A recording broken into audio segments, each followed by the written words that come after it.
Most women don't realize this until they're already exhausted. The reason you feel drained, unseen, and taken for granted is not because you love too much.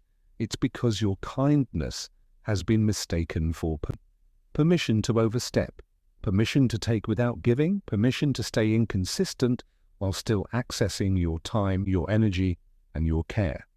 And once you see this pattern clearly, you can never go back to being endlessly kind the same way again. Most women are not too kind because they are weak.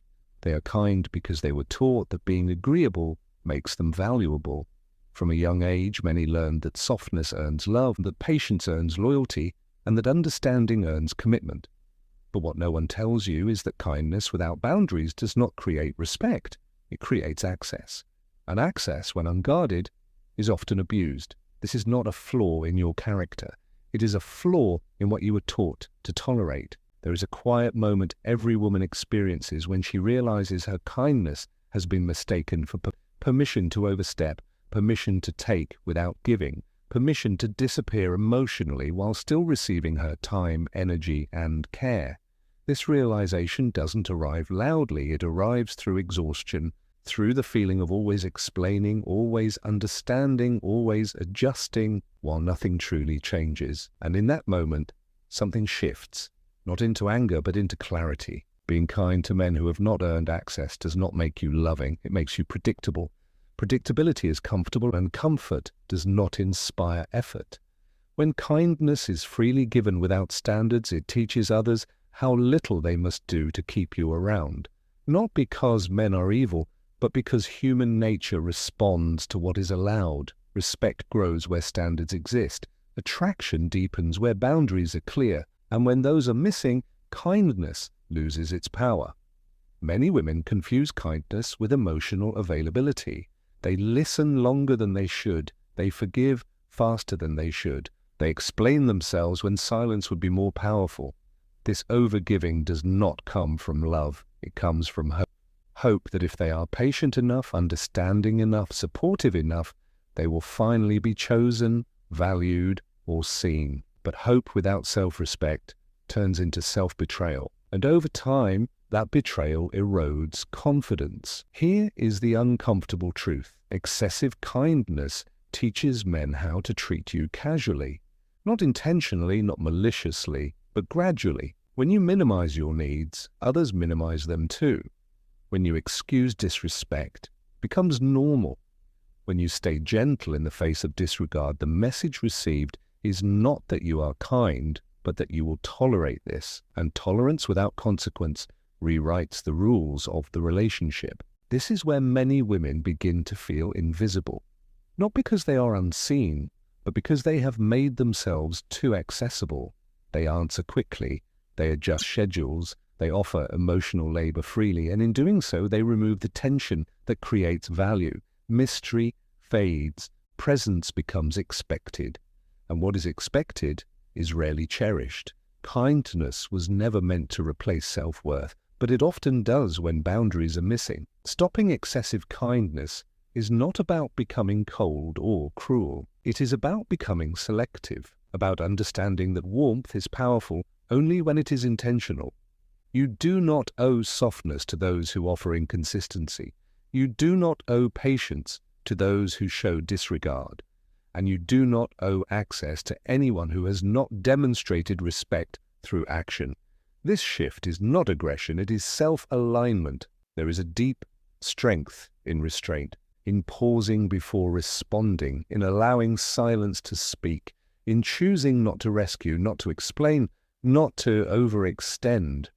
This restraint does not push the right people away, it filters out the wrong ones. And that is when dynamics change, when kindness becomes earned instead of automatic, its value returns. When boundaries are felt, respect follows. Men respond less to words and more to patterns. What you repeatedly allow becomes the framework of how you are treated.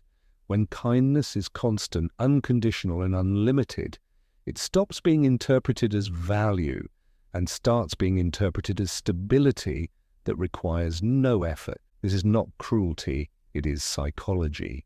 Human beings are wired to invest where effort is required.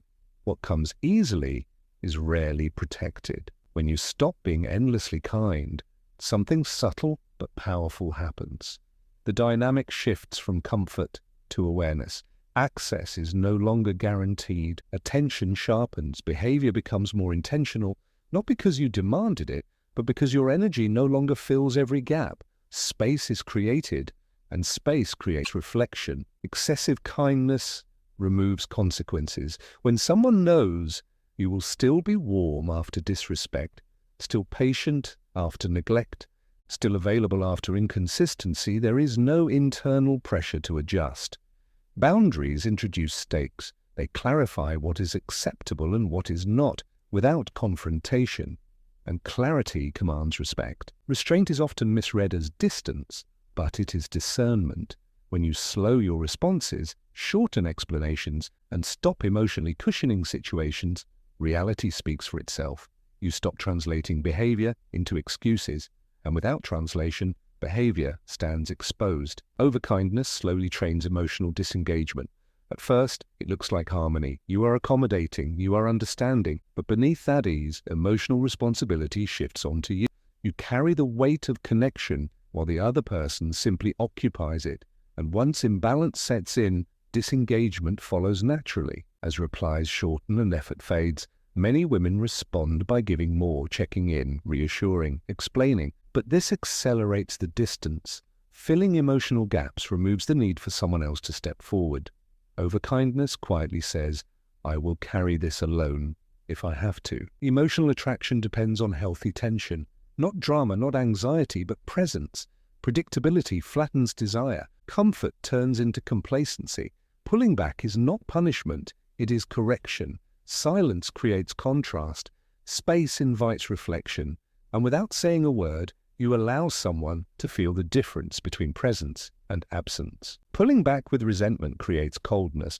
Pulling back with self-respect creates clarity. You are not trying to provoke a reaction. You are allowing reality to operate without interference. Some step up, some step away. Both responses reveal truth. Boundaries transform attraction and respect because they make access intentional. Boundaries are not walls, they are signals. They communicate self-worth without explanation.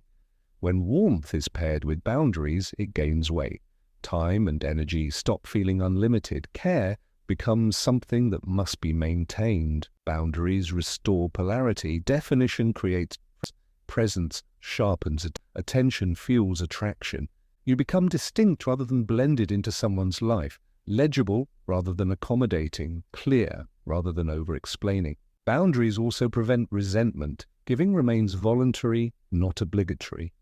Emotional labor is reduced. You stop persuading and start demonstrating. Standards replace negotiations. And standards are easier to respect than emotional appeals. Kindness without power feels disposable. Kindness with boundaries feels chosen. Men who value connection adapt. Men who value convenience disengage. Both outcomes are clarity. True kindness is intentional warmth rooted in self-respect. It does not drain you, it steadies you. You stop using kindness to avoid discomfort. You stop saying yes to avoid conflict. You stop shrinking to be kept. Balanced kindness responds instead of reacts. It listens without absorbing. It supports without rescuing. You allow others to feel the weight of their actions. You stop proving worth and start assuming it. You become comfortable being misunderstood. You stop over-explaining.